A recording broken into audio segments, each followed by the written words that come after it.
College can be quite challenging.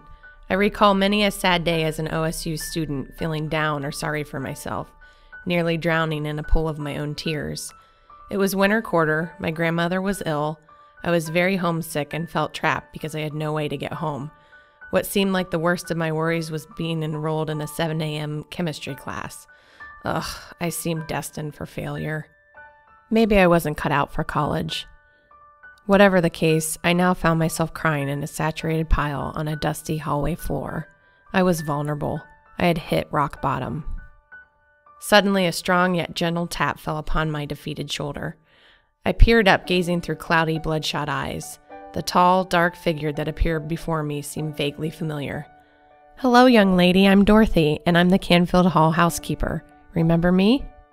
Sure, I had noticed Dorothy before, but never did we speak, much less have a conversation. On occasion, there may be a quick acknowledgement of gratitude by way of a smirk, or even a chattered good morning as I hurried off to class. But sadly, and like many of my other fellow students, I could only best describe Dorothy as our bathroom genie. You'd come home from class, you'd see her supply cart parked in the hallway. You might even catch the faint scent of her musky floral perfume. But she was never really seen, a sort of mirage, almost completely invisible and always focused on her cleaning responsibilities.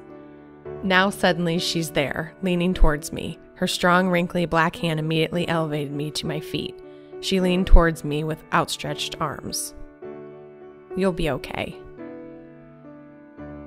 From that point forward, a college freshman's perspective was forever changed. No longer did I view Dorothy as our bathroom genie.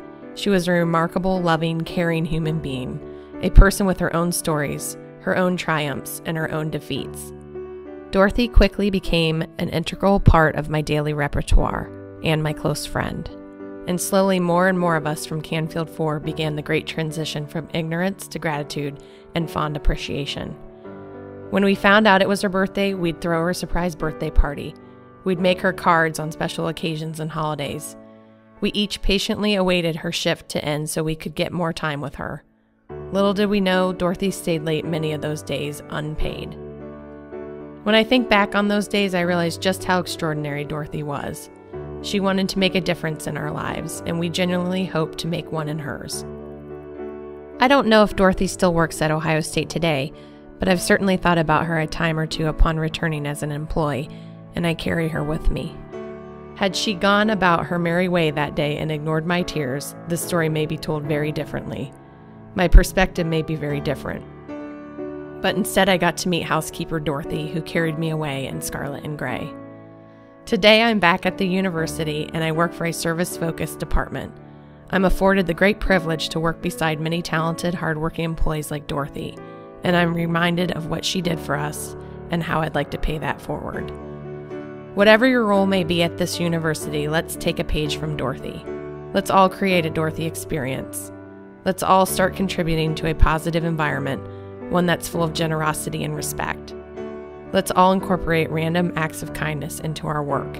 Let's all look for ways we can get carried away in scarlet and gray.